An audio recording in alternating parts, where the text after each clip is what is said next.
olha só, existe uma realidade em todo ser, não é? Alguns, em metafísica se chama de transcendentais, né? Metafísica, ontologia, estudo do onto é ser, né? Então estudo do onto, estudo do ser,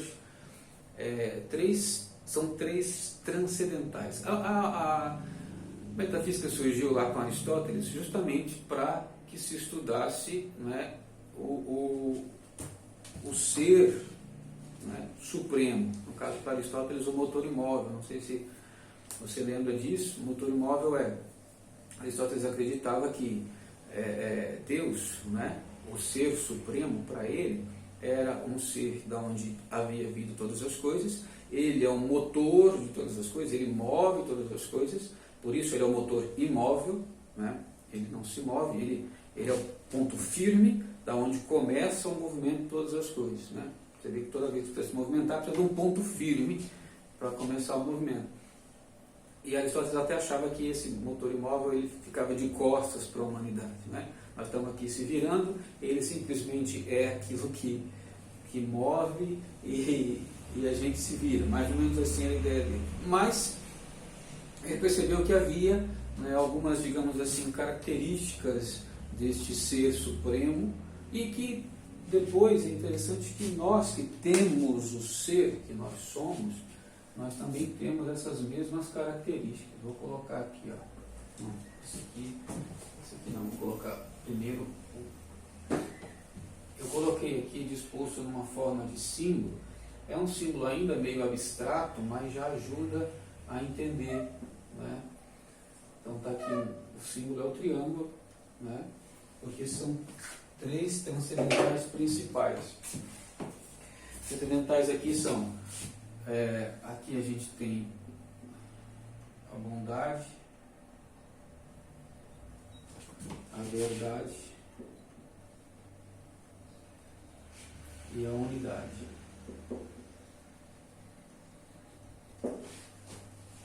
Certo? Por que surgem os três transcendentais? Porque isso aqui é conversível, né? Então tudo aquilo que possui ser, possui unidade. Então assim, ó, se você é um homem, você tem todas as partes do homem unido a você. Então, por exemplo, você não tem só um corpo.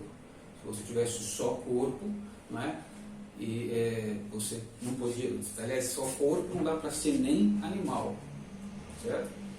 E isso é uma coisa importante aqui, né?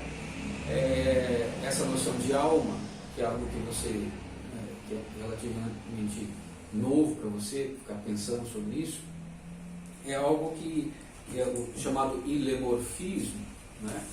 Onde há união entre um corpo físico e uma alma, não é? Que não é física. Então você percebe o seguinte, ó, este objeto ele só tem a parte física, ele tem forma, certo?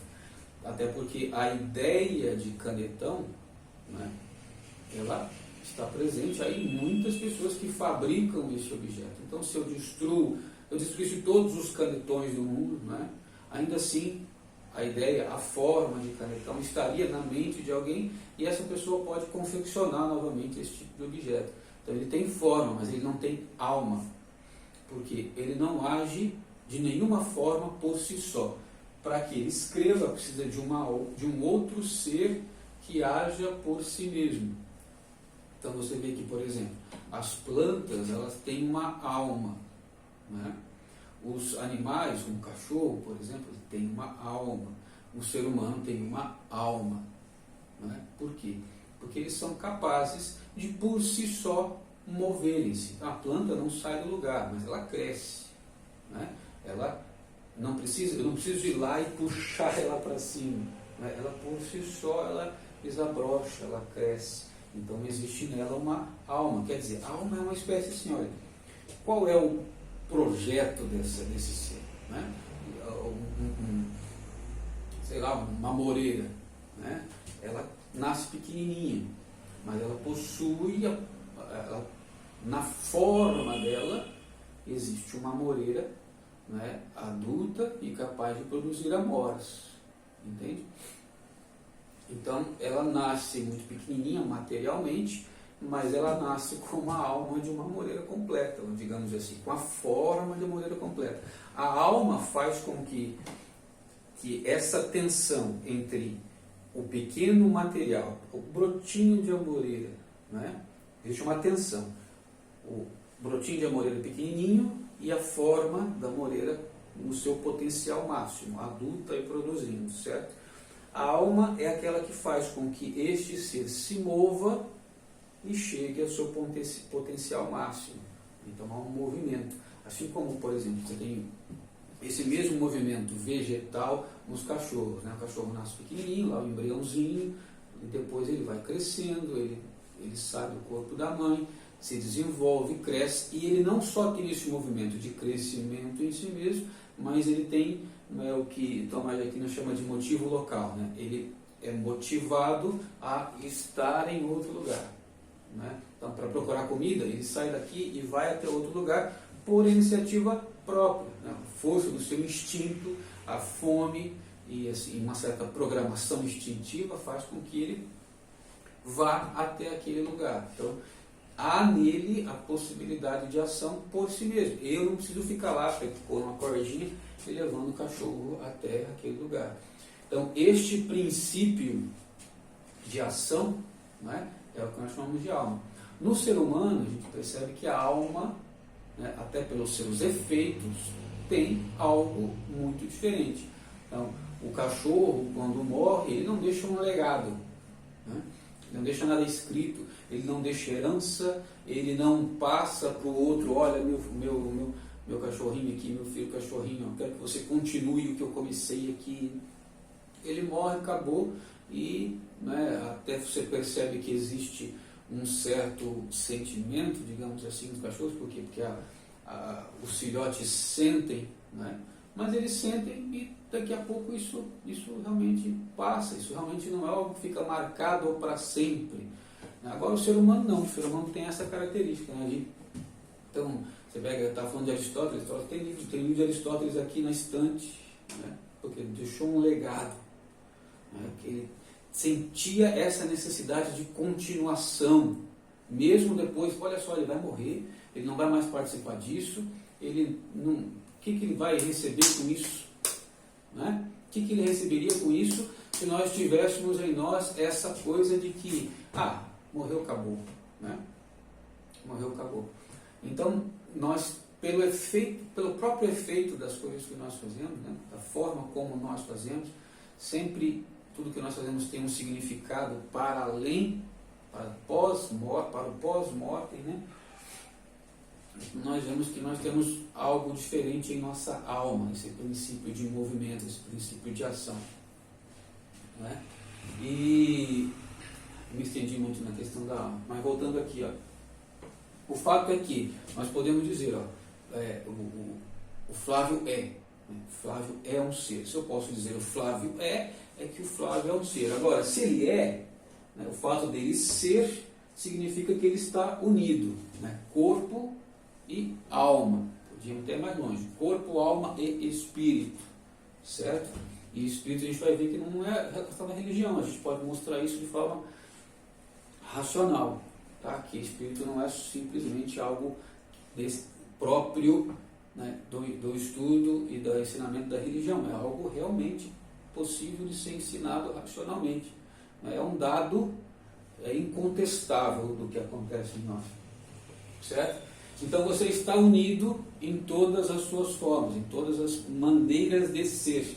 Existe uma unidade. Então, o que é a morte? A hora que, né, esse princípio que me movimenta vai embora, né, eu perco esta unidade, então eu também perco, né, o meu ser de homem. Até porque a gente sabe, por exemplo, que, aí pela questão da fé, né, que é certo que um dia nós vamos voltar a ter novamente o nosso corpo. Então isso significa o quê? Que olha, se não fosse preciso ter um corpo, a gente podia viver eternamente só com a alma espiritual. Mas um dia esse corpo vai se unir novamente. Quer dizer, existe uma unidade. Tudo aquilo que é, também aquilo que podemos dizer que é um ser, também é a unidade. A mesma coisa, a bondade. Aquilo que é ser é bom, de alguma forma. Ah, mas tem pessoas ruins. Tem pessoas ruins, mas as pessoas ruins, né, só podem ser ruins se existir alguma coisa boa nelas, certo? Então, por exemplo, mesmo o traficante de droga, olha, ele tem que ser um bom comerciante, ou ele, pelo menos tem que ser, ele tem que ser bom no manuseio da arma, tem que ser bom na hora de alguma coisa boa ele faz, senão não dá para ele ser aquele cara ruim que ele é, entendeu? Então sempre há bondade, sempre um ser tem algo de bom, alguma coisa ele é bom, certo? E tem verdade, certo? Todo ser é verdadeiro. Bondade. Bondade é essa capacidade que nós temos de atrair até nós as coisas, certo? Então, por exemplo, eu estou aqui gravando um vídeo para você, quer dizer, olha, existe algo de bom no Flávio, né? Eu senti a vontade de mostrar esse material para ele, certo? Quer dizer, isso por que eu estou fazendo isso? Porque há uma bondade em você.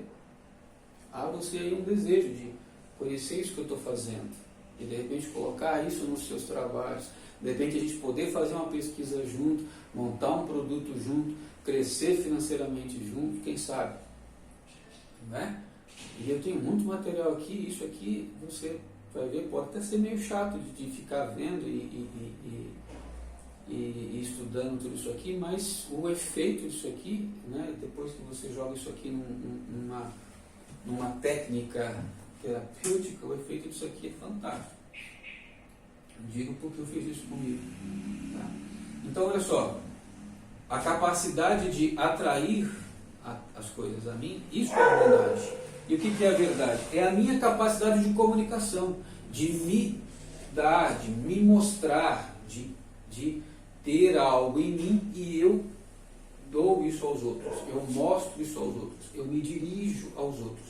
Então veja, isso que nós estamos fazendo aqui, da sua parte, você que está recebendo o que eu estou te mostrando, está a bondade.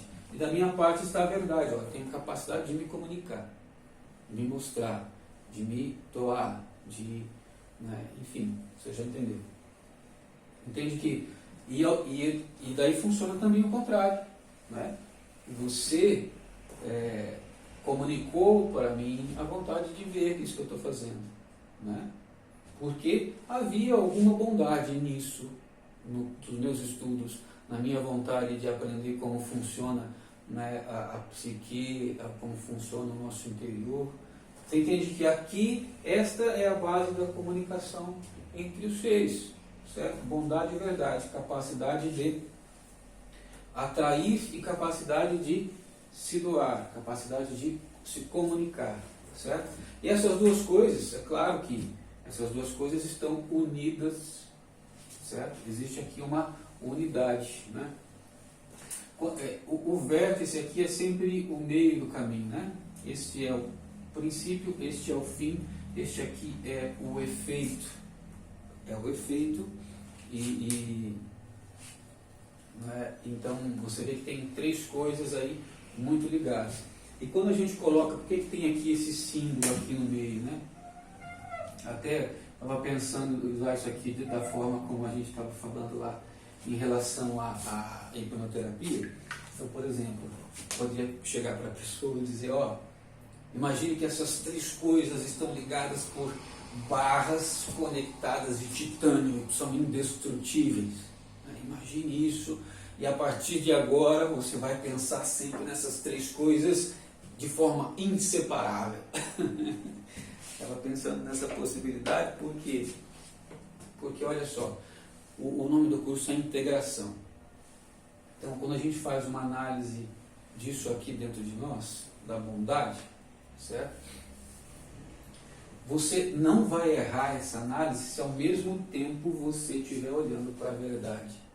E ao mesmo tempo você estiver olhando para a unidade.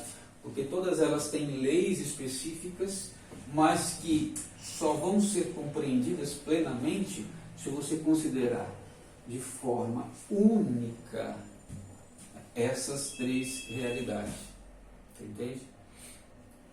Então, por isso que chama integração. Entendeu? Isso que você está integrado, unido. Nós temos hoje uma realidade muito fragmentária, né?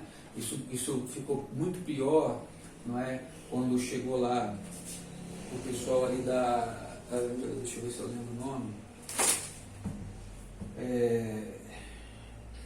Esses materialistas loucos aí, né? Por exemplo, lá está lá a bandeira, está a Ordem e Progresso, daqui a pouco eu lembro o nome do cara. Ordem e Progresso é o lema, né, desses caras aí. Qual que é a ideia dele? Daqui a pouco eu lembro e te falo. Que nós teríamos que ordenar, separar, isso aí não é ordenar, mas separar todo o nosso conhecimento em compartimentos, então está ali português, matemática, física, história, geografia, igual nós temos hoje, né, organizado. Cada um vai ter o seu pedaço, a sua contribuição, e através dessa ordem nós vamos progredir, né? E é através do progresso da ciência que a humanidade será salva, né? Quer dizer, a religião morreu, a fé acabou, Deus não existe, esquece esse negócio, então a partir de agora a ciência, né? E você veja bem que como o homem é um ser religioso, não dá para tirar isso dele. Sempre que você, eu não acredito que Deus existe, como isso é uma lei interior, nós somos religiosos, nós sempre colocamos algo no lugar de Deus. Isso é uma coisa que precisa ser considerada na hora de fazer psicoterapia, não é? Porque o que acontece com muita gente está deixando Deus de lado, e não adianta fugir, isso aí é matéria de religião, não podemos colocar. Tem que ser colocado. Tem que ser colocado. Por quê? Porque muita gente fica doente porque deixou Deus de lado e colocou algo muito ruim no lugar de Deus. Certo? E aí, óbvio, ela vai ficar doente e vai ficar profundamente doente. E isso deve ser, deve ser, que a gente precisa estudar isso melhor, a causa dessas patologias que destroem a pessoa, quer dizer, que tiram a unidade. Então, a pessoa é suicida, a pessoa, esses traumas muito profundos, né? É porque no lugar, talvez isso não seja consciente, tá? Estou colocando uma hipótese aqui, tá bom? Entenda bem que é uma hipótese. No lugar mais alto do seu ser, no trono mais alto do seu ser, na parte onde você mais que você coloca algo de maior importância, você colocou algo muito ruim, né? Muito ruim. Então é óbvio que isso que você colocou ali não dá conta de ser um Deus, quer dizer, aquele a quem eu posso dar o meu amor total, a quem eu posso me entregar totalmente e confiar totalmente, porque, né, sem isso, sem a certeza de que existe um ser muito maior que eu, muito maior que tudo que existe, e que ele está controlando as coisas perfeitamente, né? Que ele ordenou as coisas perfeitamente e que eu posso me movimentar no meio dessa ordem, a gente se perde, todo mundo se perde, nenhum ser humano é capaz de aguentar a vida sem isso. Agora, quando você coloca, por exemplo, a ciência no lugar de Deus, cara, a ciência está todo dia errando, né? Quando a gente pega, por exemplo, vai na internet e vê os casos de eugenia, os erros médicos, cara, é gritante. São milhões de pessoas que morrem todos os dias por erro médico. Nós vamos dizer o seguinte, a ciência é a nossa salvadora. Cara, a ciência nos ajuda muito. Claro, ninguém tem dúvida que, né, poxa, o pai está fazendo uma cirurgia, poxa, eu sou gratíssimo pelos médicos, certo? Só que os médicos são falíveis. Mas existem coisas que eles não vão conseguir resolver. Não é? E quando a gente coloca toda a nossa esperança, a gente pode colocar alguma esperança. Olha, igual você mesmo falou, né? Olha, está na mão de Deus e Deus vai dirigir os médicos. Perfeito. Aí dá para confiar na medicina.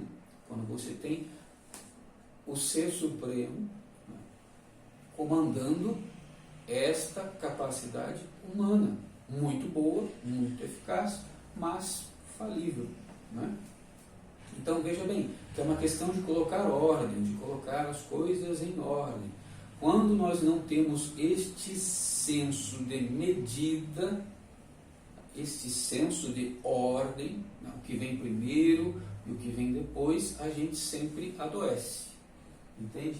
É por isso essa ideia de colocar essas transcendentais aqui no centro de um tratamento, né? Justamente porque tem muita gente que já não acredita mais que existe bondade nela.